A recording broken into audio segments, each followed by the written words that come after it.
Hi, it's Chris Titley here, and as part of today's episode of Scoreboard, I'm joined by Zac Stubblety-Cook. Thank you so much for coming in to Brisbane here and being in person. It's a bit of a rarity for you. Yeah, not normally in Brizzy, but this week here for Open Championships. I'm not racing this week, sadly, but Gold Coast resident based now. So for me, yeah, it's a rarity to be in Brisbane, but it's nice to be here in person. Now, we're sitting here on the 23rd of April, a Wednesday afternoon. What does an Olympic gold medal swimmer do on a Wednesday in April? Wednesday, April. So, yeah, normally be racing this time of year because it's normally national champs, but just training at the moment. So for me, I got to the pool at 6:15 this morning and then lifted weights until about 7:30, and then in the water from 7:30 until about 10 o'clock this morning, and then had a few other bits and pieces on today, like a lunch with my grandma, and then, now here. So there you go. And your week is completely tied up with training at the moment? Yeah, I mean, at the moment, I'm trying to train in and around the competition time and obviously give the coach the priority of those athletes competing. So for me, that's, a bit difficult training 7:30 in the morning till about 9:30, 10 o'clock in the morning, and then back to the pool by 2 o'clock. So it's all a bit of a balance at the moment, but it's been a good week so far and a good 3 weeks. We've had post-altitude training. So, yeah, it's been a good period of time. And Zac, how much of a swimming training is in the pool versus out of the pool? At the moment, we'd be doing 50 to 60K a week, and then 3 gym sessions on top of that, about an hour long each. So, and then a couple of bike sessions as well, and then a few other bits and bobs in terms of recovery. So, actual training load's probably 24 to 28 hours a week in contact hours, and then outside of that, you're probably spending another 5 to 6 hours in recovery, whether that's ice bath, massage, or physio, as well as seeing nutritionists and all those kind of other bits and bobs that kind of just feed in. So for me, yeah, it's definitely a full-time gig. And life as an athlete, do you love it? Do you still love swimming? Yeah, I mean, I really love, I guess, the grind. I love the pursuit of perfection is my big thing, and for me, that's always been the drive. And it definitely has its moments where, the start of this year, brand new program, a lot of change, was definitely challenging, I'd say, in that piece. But now it's a bit more, I guess, I'm finding that groove again of the chase and the drive, which is nice. I've talked a lot about perfectionism with other athletes, and it's a very interesting conversation about maybe, beating yourself up or getting upset around not giving it your best or something went wrong, etc. How do you cope with that? I think in the beginning you think perfection's attainable. And I think then as you get at a more senior level or more mature, you realise perfection is unattainable, but if you land somewhere close, it's bloody cool. That's a good answer. And you say as you get older, you're sitting here in 26, and that's not old, by the way, but it's probably old in swimming. I don't know, maybe it's old in swimming as well. I don't know. I mean, you've been on the circuit for 8 years. Yeah, nearly 8 years. So, I think part of my motivation now is probably to try and make the team for 10 years. So 10-year anniversary would be LA, so it'd be a nice place to also finish. Being 29, kind of full circle moment. So I think a decade of being at that level is something pretty cool and something that not a lot of people achieve. So that's kind of what's driving me at the moment, and to get back to where I have been before. That's what's the drive at the moment. But yeah, I have gotten older, I guess. The other day, a little anecdotal story, but we head off to Dubai on the weekend for a training camp, and we were racing over there, and everyone had to put in their birth dates into our squad group chat, and I put mine in, and every single squad member just reacted to it, being oh god, the grandfather. Yeah, I was the only 1990, and everyone else was 2004, 2007. Oh, right. One of the 2007. I was that's right. Cool. You start getting old when you're in your 40s, and then you realise some of the kids are playing professional sport that you used to play with the parents or against the parents or something. You're like, oh my goodness, that child is 17 and playing for Queensland cricket or something. Like I used to play with the dad. Zac, going back to, you mentioned the Gold Coast where you're from, going back to that first Commonwealth Games in 2018, do you remember it clearly? And looking at Zac then versus Zac now, how have things changed? Yeah, a lot. Mentally, physically changed a lot. Like obviously physically probably pretty underdeveloped. Very fit athlete, very hungry athlete at that point in time. But for me, mentally probably just wasn't quite mature enough to take the opportunities when they came. 2018 was probably like one of the meets. It was my first international team, fresh 18 or 19 at the time. And I was very much like wanted it, but didn't know what it took at an international meet. Like understood what it took to get onto the team, but didn't necessarily understand then that was only step one, I guess. And I had a pretty poor performance, I would say, at Commonwealth Games, like PB+5, missing a final when I really should have probably been pretty close to the podium, if not on the podium at that meet. And being in front of a home crowd, it probably hurt that much more. I think, family and a lot of friends and a lot of people then in that grandstand, and arguably I probably won't get another chance to do that in front of a home crowd. It was like the only chance I had. So for me, that's always kind of been a point in my career where it was like a real big learning curve and a real good learning curve that taught me a lot of lessons on how to be better and how to perform at those major meets. I'm always curious to know when people get selected for something which is their dream. Let's say they get selected to play cricket for Australia, or they get play in the NBA, or they get selected for the Commonwealth Games or the Olympic. But the moment of euphoria, it's sort of, tick, tick, tick, pause and reflect, but that's just the start, right? The actual event to lift yourself up. Through those moments in time, do you remember them clearly of, selection, but now it's time to get going?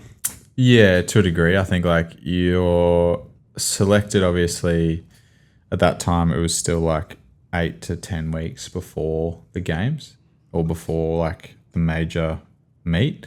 And in that year it was a little bit different. So it'll look very similar next year when there's 2 major meets on. But that year was, I'd come off World Junior Championships, kind of returned pretty fit, and then was ready and hungry because I knew that was the next step. And all I was focused on was getting on that team, and then getting on that team kind of was I guess a relief, but then almost too much of a relax. But then I think then you learn later on that it's more about then okay, that's just phase one, and then I need to, if I want to be better, I need to get better and learn how to reset really, really quickly, and even quicker and quicker now because we're 5 weeks turnaround, typically from the end of a meet to the start of the new one, which is, I think, it's good enough at the moment. I think it's hard to double peak a lot of the time, but in terms of from a mental component, it's so much easier than fully resetting and fully going again. I think 16 weeks or 4 months kind of sometimes scares the shit out of people to be oh my God, that's a long run in again. It gives you a lot of opportunity to do it, but a lot can change in 4 months versus 5 weeks. You kind of bubble wraps on, let's go. Yes, yeah. No, absolutely. And I think even to comparing it to cricket to a little bit, the 2020, there's 12 or 13 games. There's 2 days between games. You keep rhythm, you get out, that's okay. Whereas swim races obviously is a lot bigger. I'm curious to know breaststroke, firstly, where did that come from? And secondly, the 200, when did you find your element and when did you think you're pretty good? Really, I guess the running joke in swimming is breaststrokers are born, not really made. Often we're the weird flexible hips and knees, those kids that always have drop-in knees and turned out ankles. That's what breaststroke is good. What makes a good breaststroker is typically not a good on land. So for me, at a very young age, I realized I liked, I guess, the social aspect of swimming, and that's what got me into it. And then I ended up swimming everything and anything when I was quite young, and then kind of breaststroke just got more and more poignant, I guess, and got better and better at it. I guess be similar to cricket where you know when you're young bat your bowl. Pick up a bat and this is or bowl, and you're given a go at everything, and you're like, this is actually pretty good. This wicket keeping thing, you know. Yeah, and then like as you progress, you kind of realize, okay, batting's my thing or bowling's my thing, and really dial into that. So I think that's probably how I got into that, and like I raced 200 medley up until I was like reasonably competitively up until I was like 16, 17, and then kind of let it drop back and focus more on breaststroke. And then I'm not the tallest, I'm not the strongest guy out there for the 100. So for me, the 100 is, I guess, a fun event and I love it, but it's just not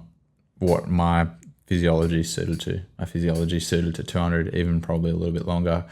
If there was a race that was a bit longer. The 300. Yeah, 300 or 400 would be nice, but that 200 is obviously where it's at. And like for me, getting the most out of that 200 has been nice because as well, like I find the 100 2 laps a little bit, I guess, and I'm biased because I love the two breasts and I like 200 meter races that use a lot of nuance in a single form stroke 200 where you can make moves, where you can pull back, kind of like, I guess in the last 5 years of 200 breaststroke, like everybody's raced it differently, and like the history of the race where they used to take it out in 60 point, and now we're kind of only just getting back to going out in 60 point, but no one used to come back in 65, which I know is probably like very detailed for the listeners, but like I guess the history of how it's like progressed and then people still trying to do it a different way is like kind of why I also love the 200, because like, you know, in Tokyo I had the guy next to me, Arno, go out like a gun and go 60 point. It was PB plus 1.5 for his 100 pace and then kind of die, but that was his tactic to try and just get in front and stay in front. And then you have guys like me who kind of like sit back with the pack and then go like a little bit later in the race. And so I think that's why I also like the 200, because it's like it's mentally a little bit challenging to keep composed, but also enjoyable because when it pulls off, it pulls off. Like it's a 200 always hurts regardless of whether you race it slow or fast, which just sucks about it, but that's just part of it. And the signature finish for you, when did that sort of come about? A little bit left in the tank and put the foot down.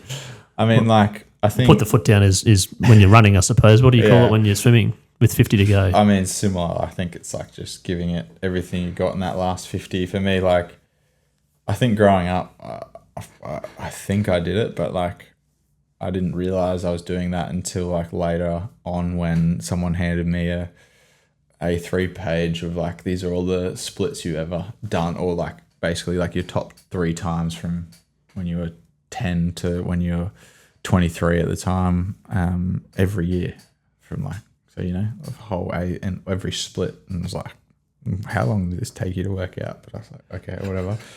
Anyway, you know, so like I could see that consistently that last 50 was actually like quite competitive through all the way through my like swimming. So what's the data say with your last 50? If you put it to double it to 100, what does that give you in time? A lot. Like, I guess, so the last 50, to put it in perspective, when I broke the world record in 2022, would be competitive for a 100 meter back end. So, yeah. So guys, it just takes you a little while. No, I wouldn't say a little while to get going. It's more like it's tactical, right? A little bit, I think, like a bit of both, maybe a mix of both. A mix of both. Let's go back to 2021 and Tokyo and the lead up to that and all the things that went. Now, do people still reference it at 2020 as the gold medal? I mean, like the medals and all the merch says 2020 still. Yeah. So, but like, yeah, you have to kind of remind yourself that there was only 3 years between Tokyo to Paris. Yeah, so the build-up was not normal for you personally and or for anyone. No. But do you want to give the listeners a bit of an insight as to the hiccups along the way? I mean, like, to give everyone context, I guess, like, we were training like it was going to happen in 2020. So we were like, you know, fit as off the back of world champs where I was 4th in 2019. And then, you know, we were preparing, and I think it was like, I don't remember what month it was, but I can distinctly remember when kind of the first kind of lockdown happened. It's March, maybe. Yeah, I think it was around March. And like, we were about to go on an altitude training camp to America like that week. So that got pulled up quite quickly, and very fortunately, to be honest. Like, I think if that happened, we might still be there. Yeah. It was a bit like that, wasn't it? Yeah. You take a trip and you're like, well, I don't know if I'm going to get back. Yeah, and like the 2-week quarantine that you had to do come home back and then get tested during the 2-week period and then go, oh, well, it's another 2 weeks because you tested positive on day 10. Yeah, and even to get a plane ticket, people were booking like business and first class flights just so they could guarantee a seat on the plane because the airlines weren't flying unless it was commercially viable still, because no one was moving, no one was traveling. But anyway, I digress. That much. It's all right. We like to digress on Scoreboard. That month, I can distinctly remember training in the morning at Chandler, where I was training at the time. And that morning, I remember training there and the pool closing while we were in the pool. And so, we're inside the pool, like all the public get kicked out, and we're just like, okay. And they're like, oh, you guys can stay until the end of this session, but the pool will be closed as of this afternoon. And we're like, okay, this is strange. And our coach at the time, Vince, was like adamant that like we would be able to train that afternoon. So he was like, guys, like this is just going to be a overnight thing or like a day thing. Like people are going to overreact and no one's actually going to, listen to those mandates. And, we ended up, I remember then going to Centenary Pool just up the road from here and swimming there, and then like getting out of the pool and having an email and a couple of missed calls and being like, the email was from Swimming Australia, and it was like at the time Scott Morrison had like stopped or said that they wouldn't send an Australian team to the Olympics. And this is before the Olympics. It was like no matter what. Yeah, because of the pandemic, we wouldn't be headed to the games. And this is right before, I guess, the games was postponed. So it was kind of, I'd imagine it was in the works in the background, and a lot of countries already kind of knew, and the whispers were kind of that it may get postponed. And then it kind of like all that week, we didn't have somewhere to train. We were like working out what was what, but it was just like, went for a 20-minute swim and the whole world and had just it's like someone's a mate's backyard pool. Well, that was like at Centenary and getting out of that pool, and it was just like all this had just happened, and we're just like, what the fuck's going on? And then we're lucky that I had mates and family that had backyard pools at the time, and was able to get a lot of gym equipment and all those kind of bits really quickly, and then was able to kind of train differently, very, very different looking training, which was like, 2 hours on a watt bike first thing in the morning, and then kind of circuits or gym session in the afternoon. And that was like, we were lucky here in Queensland, that was only like 6-8 week period, Victoria not like Victoria, which is 176 months. Yeah, 6 months, 16 weeks of that. So, but the like training for what though? What were you doing? I mean, like at that point, it was kind of like still full denial because we didn't really know the games had been postponed. It was kind of just like they'll probably happen next year, but like not sure because it's like. But just in case. Yeah, it was almost like you'd rather be prepared than not. That was kind of the mentality at that point. And I've got an 8 meter pool that I'm practicing in. Yeah, so it was just like pool wise, it was more feel. It was nothing about fitness. It was just like sculling in the bathtub kind of thing. Yeah. Which, it was just about feel, I guess. And then when we could train, it would be very, very different stimulus, but still in that aerobic capacity. And I think a lot of us like came back reasonably fit, to be fair. But I think in a way, I've been lucky that I also then had another, year of physical development at a young age, like young 20-year-old at the time, that actually probably helped me. In a way, like it was a blessing. What, did you go up a couple of inches, you reckon? No, not height, but probably strength. Just strength and maturity, and it gave time to probably step back and reflect on what I wanted out of the next 12 months. Because for me, like the mantra then became, once we found out that the Olympics were postponed, it was like, I want to swim my best race in the Olympic final. And like that was kind of, we worked back from that. So how do we get on the team? How do we then get to the final, heat, semi and final. Yep. And then because we had that mantra and goal, by the time we got to the final, it was almost a celebration that we were just there. And like that was almost in the back of my mind was good and not good enough, but like I guess I was content within myself regardless of then the result after that. And you'd finished fourth in the world, you mentioned, in 19. So you had an understanding that you in the final, potentially in your head, in the top 8, is it? Yep. And then to get there, to make the final, it was like, okay, I've done everything possible to get to this final.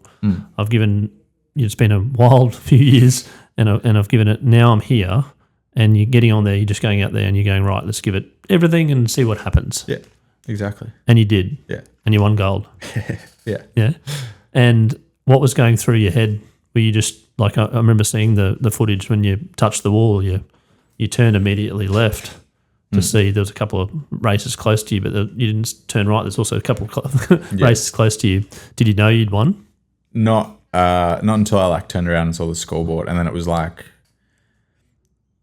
for better or worse, the first feeling is like relief because it's like over, because like kind of the race is over and all that pressure pot is done. But then B, it's also like all the training building up to that is then like justified. And like, I guess, you don't realize until afterwards like what that pressure inside you was and what that drive and hunger was going towards until you get to that point. So for me, like that was, I guess, the interesting piece of like, it wasn't necessarily like the first feeling wasn't elation and happiness. It was like, oh, I can breathe now. And I guess then it was like just like a whirlwind of happiness and emotion of like, a lot of it can be described as like, what the fuck just happened kind of thing. And I guess like I was very lucky that I guess like it was disappointing that I guess family weren't there, but in a way I guess nice that also the people that train with you day in, day out and were there with you day in, day out were like front and center right there. And it felt really, I guess, pure in those moments that you were very still and like confident within yourself and believing in yourself that that's what the result could be. And like, I think like some of my favorite memories are like probably the half an hour after that, like going and seeing my coach and then going and seeing like all like the Aussies and my mates on the team in the stands. Like those are memories I'll never forget. And then the medal presentation and watching the Aussie flag go up was like, it's just like whirlwind of emotion, all that. And like, I don't think it really hits you until you stand on the podium and watch the flag go up. Like you're kind of like, oh, I won a swimming race. I'm really good at not drowning, but like, and then you kind of get there and you're like, oh, this means more than just like, And I would say it's like also you start to like, and this is probably like a bit further down the line, but like the 2 weeks quarantine after were probably like the best 2 weeks because you actually got to process it and like sit with it without anyone else kind of interfering with what your perception of it is. And for me, like I kind of came to the conclusion it was not like just my medal, but it's like, family, it's friends, it's coaches, it's all the support that got me to that point. That's what that medal represents to me. And it's like the community around me that was allowed me to perform. That's what that medal means, not the other way around where it's like, oh, it's an individual pursuit. It's still like an individual sport and it's between me and me when I get on the block, but the amount of people that have to impact me to get me there is, like we work with a physio at the time. It was like physio, massage, nutrition, biomech, physiologist, a coach, an assistant coach. And that's 7 people around me. And then like when you're on team, you then have like other coaches, other physiologists involved, and then you're also bringing sometimes externals in. So for example, we had another external kind of like consultant who was helping with training. like, yeah. And then like, that's before you even start talking about training partners and before you even start talking about like all the people that you raced growing up to even get you to be competitive on an international level, let alone then like competing for gold. So for me, it's like, that's what it is. It's not one, like, yeah, that's kind of like where you end up, or where I ended up landing with what it meant and the emotion behind it. And retrospectively, as you've got older and you've competed in other Olympics, we'll get to that as well, but how much does that gold medal mean now, later on in life as well? Yeah, that's an interesting one, because I think like the way Mel Marshall, my new coach, described it as like you were unconsciously competent in Tokyo, and like I couldn't have put it better. I didn't even realize, and I was like, oh, fuck, you already like have me figured out before like we've even worked together for that long.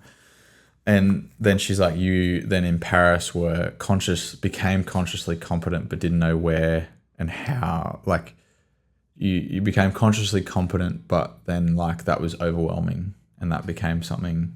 And I was like, fuck, you hit the nail on the head, but like I didn't necessarily know how to verbalize that. So for me, like what the difference is, I guess, or like how it's progressed is like Tokyo, I would describe as the campaign was like naive in nature in terms of from a mental point of view, because you didn't know how big the event was going to be, because you never experienced anything like it. You can build up in your head and all that, but like till you actually get there and experience what it's like, and then the come down off the games, it's like you can't really describe to someone. And then like you go into your second games and you almost like, I guess the mentality a little bit becomes like, fuck, I don't want to miss out, because you know how cool and fun and how much of a highlight that experience is. And then you kind of go back again and strip that back again to even more, I guess, top line is like, I just don't want to miss out on the opportunity to get there again, or the opportunity to be the best again. It's like, that's probably how you then shift that, how that shifts that perspective. Just touching on that, the two different contrasts of the Olympics, and you mentioned around, what was it, unconsciously competent versus going to Paris with just the noise and the hometown favourite in your race versus Tokyo. Like, you know, no one in their right mind would have not felt the immense pressure, I suppose, versus a quietish stadium versus packed out. How did you cope with the noise? I enjoyed it because I think, like, for me, it was a big achievement just to get back into that race again, given the 18 months I'd had beforehand. Like, so for me, I was like stoked even just to be there. The same feeling, you reckon, in Tokyo to make the final? Different, I guess, because I'd had probably more of a bumpy run, and like, because like, I guess into Tokyo, it was reasonably smooth, and apart from the delay in games by a year. But apart from like delayed in games and like one little injury a couple of weeks before, it wasn't like a lot of bumps, I guess. And that this is what I mean by like naive, because even now, like me saying that is like, I was naive in that it didn't bother me because I knew that, well, I didn't know that like potentially those 18 months before were more important than the 3 weeks. So for me, like then into Paris was like, you know, kept having bumps and like felt like I got momentum, and then like something would niggle or something would come up where it was like pull back, and then I'd go again, and then it would do the same thing, and it felt very vicious cycle. And mentally I was a bit frustrated and trying to control probably too much. And then I guess we probably looked at that and like, oh, well, now that we've found these issues, it's like almost too close to the games, let's just patch it up to like, you know, fully unpack and fully evolve from those, I guess, little bits. So I guess that's probably the difference in like the knowledge that, for better or worse, that like, you know, the 12 months and even the 12 months before that are probably the most important into a games, because it's like that's where the bulk of the work is done. And then the year of the games is about racing, getting practice, mentally fit rather than physically trying to change a lot.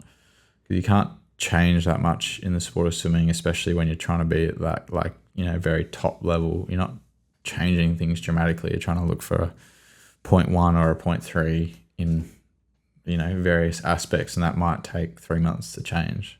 And you might have one opportunity in those 3 months to actually see whether it's changing, and if it's not, then you're like, fuck.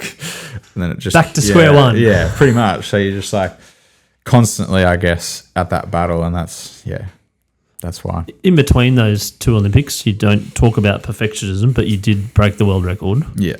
And you did obviously shave off a little bit of time doing something right to break the world record. What did you do right in that event? I think 2020, the back off, I guess, the other piece that Tokyo gave me was freedom, I guess. That you were the gold medalist. Yeah, that no one could ever take that away from you, right? So for me, and I know it somewhat sounds arrogant, I guess, and Aussies aren't too, everyone loves the chop the tall poppy, but I guess you realize that you're a gold medalist, and that's all I ever more than I ever dreamed of. And for me, getting that and achieving that, then my nutritionist at the time, she said to me, she's like, well, as weird as it sounds, what more is there to do for you? And for me, it was I was like, oh fuck, that's a bit of a harsh reality, but a really good one, that she was like, well, you can do whatever you want now. You can race how you want to, because no one can ever take that away from you. And it's not arrogance in that sense. It's more just well, I've achieved that and done that, and then kind of gave me the freedom to race really freely again. So I guess that's the only, and then 2022, I really felt free when I raced, especially at trials, because I'd already actually made the team at the time. So, because I'd pre-qualified from the year before. So I was really confident and excited to race again, and excited to see where I was at. And yeah, I knew I was really fit and able to. It makes sense though.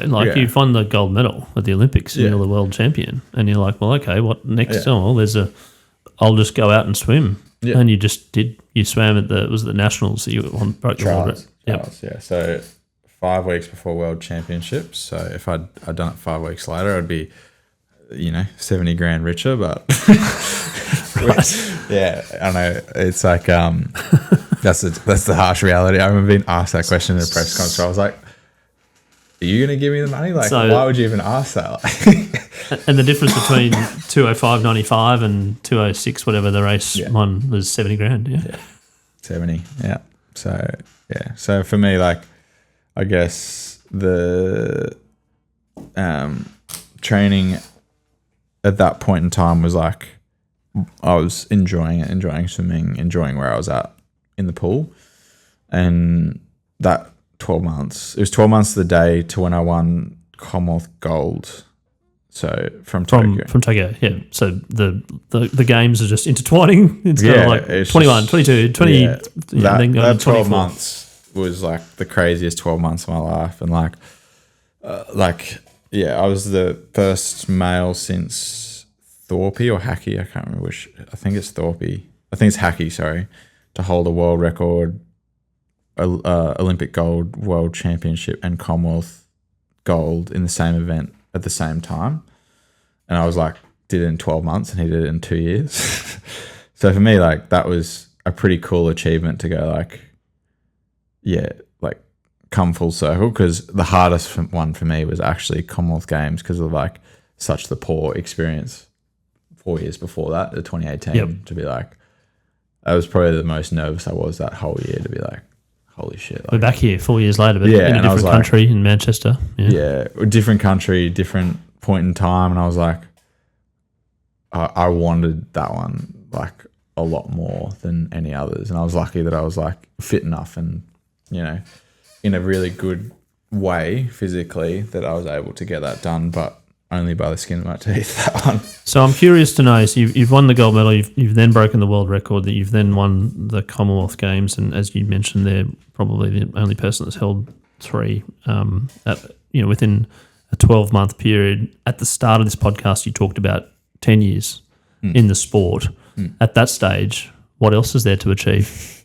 I think for me, like, this is the interesting piece, like, about perfection. Like, I think there's a lot more in it. Like, for me, I think there's a lot more in the two breaths. Like, the last 2 years, I haven't necessarily improved or had hiccups along the way that probably haven't helped me haven't allowed me to get the best out of myself. And when those opportunities come up, I've given my best, but it hasn't necessarily been reflective of what I believe is possible in the way I've trained. So for me, like, that's kind of why I'm still swimming and why I'm still chasing is that. And I think for me, then to hopefully, the goal is obviously LA. So to go to a third games, like, there's a few swimmers that have done it, and like a few swimmers now have been to 4, and Cam's looking like he'll go to 5, even 6. So for me, like, even just to have an impact on the sport, like, I don't know, a little anecdotal story is, like, in Paris, one of the last things I kind of said to myself in the marshalling, I like looked around and said, like, I'm the only one from the Tokyo final still in this final. Like, it was a brand new final apart from me, which, it was like, oh, that's actually pretty cool. Like, yeah, that there's been so much turnover of trying to beat the world record and beat you from the last 4 years, that there's all these fresh and, different people. Yeah. So that was for me, one of the last things I kind of said to myself, and was like a kind of like nice little way. It's kind of like, I don't know, if you followed the golf and heard Rory's interview at the end about the playoff hole, and like his caddy said to him, we would have killed for this on Monday, and just like completely snapped him out of those nerves and changed the mantra. And that was kind of the same thing for me. It kind of reframed it to be like, fuck, that's pretty cool. Like, yeah, let's just go enjoy this moment, because you're never going to get it back. Like, be in it. And speaking of enjoying, when you're not thinking about swimming, if that's possible, what do you enjoy? I mean, at the moment, like, I guess, like, being on the Gold Coast, like going to the beach and enjoying being outside lifestyle is definitely part of it. And I think then, like, socializing with friends and family when I can is definitely probably high on the agenda. When I'm not too tired, I love cooking, love photography, bit of film photography. Not recently, but have done a lot of film photography. And then coffee is definitely a little hobby as well. Cooking. What do you cook? What's your signature dish? Oh, well, until I moved into an apartment, I'd like smoked meats all the time. Yeah, okay. That was like, I loved doing all that. Like, short ribs was probably my favorite to do, like 12-hour cook on a short rib, like wake up maybe half an hour before training, make sure I cook, and then get back from training, and then indulge, right? Yeah, or tend to it for the rest different of the day. Types of wetness, I suppose, when you go to the US. Yeah, yeah. The dry versus the wet, and the different types of barbecue. You're fascinated by the different styles of the US. Yeah, I mean, that's certainly part of it. I think deep down, I think anything that's got a really meticulous process, that's right up my alley. I guess So like cooking, I guess, I like probably the other side of it, like science behind it, and like understanding, I guess, the fundamentals so you can act creatively. I think that's the same in sport. The position I've gotten to is like, I understand the fundamentals and the basics well enough that then to create a framework and a plan to then have, it sounds strange, but like creativity within that. So for me, that's, probably like why I like those other bits and pieces. Like film photography, for example, is another the reason I love that is because like you understand, like the framework of how film works and how the light and the chemicals all work, and then you're like, okay, now I can like push the limits or experiment with it. So I guess that's the reason I've loved. It's a process. So speaking of photography, in these podcasts, I ask people about their scoreboard moment, which is like their Kodak moment, if you remember those days, or Minty's moment, where it's like a snapshot or a photo of some time or something which you remember in your life, which has probably impacted your life the most. I think like probably it's one of like three distinct moments. Like the Olympics, I like distinctly remember, I guess like during the games, Mac telling me like, remember as much as you can, because I was rooming with Mac Horton at the time. And like, I guess it's not like an achievement or anything like that. It's more, I guess I asked him, he's like, what do you wish someone had told you before Rio? And he said, remember as much as you can because it flies by. So, you know, me being like, the young person I was and like very obsessive at the time and still am, like,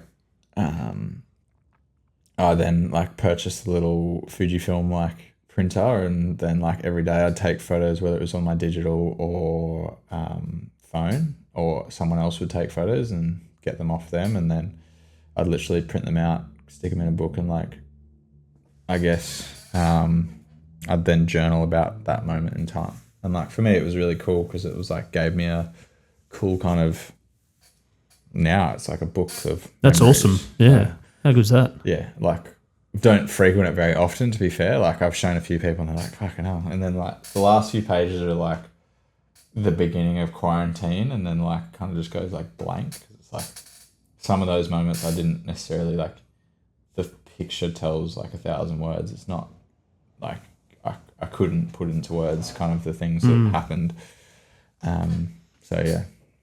And then and the follow-up question is your favourite sporting moment of all time? Favorite sporting moment? It's probably like I was swimming at the time, but not comprehending kind of, and now I've only just like, you know, after being to two Olympics, like comprehending what Phelps did to win 8 golds. Like I can't. Even saying that now, it's like, what? Yeah, like I can't comprehend winning 8 gold medals in one Olympics, and like, you know, somewhat being confident enough to say it pre-games, like, is insane. Like the pressure and the way he did that is like, yeah, like he didn't, to be fair, like he's come out and said like what Leon did is just as impressive because Phelps never won. So for people at home, like people listening, like Phelps didn't win 2 gold medals in a single night. It was all 1 gold medal each night. Yes, he had multiple semis into finals and those kind of bits, but he didn't win multiple golds on each night. And Leon won 2 gold individuals in one night. So in his home crowd, which is like, so like unheard of, like timing wise of an athlete to be that good in their home crowd. It's insane. So I think like, yeah, that's also like probably a scoreboard moment, just to be part of that moment and that energy on that night was like, oh, I'll never forget. Especially like the final, like walking out for the final, we couldn't hear the announcer, like it was that loud in the crowd. And I distinctly remember like warming up because he had his 200 butterfly earlier, and I was warming up kind of when he was racing, and like the whole stadium was like shaking. It was like, okay, I was like, that's cool. But then I was like, oh, I have to race in front of that. Like it's kind of this moment where you're like, okay, focus now. Like, and then like walking around the pool afterwards, because you kind of do like, it's not really shown on TV, but you walk around the pool after, so you get your medals and then you walk around the pool, and like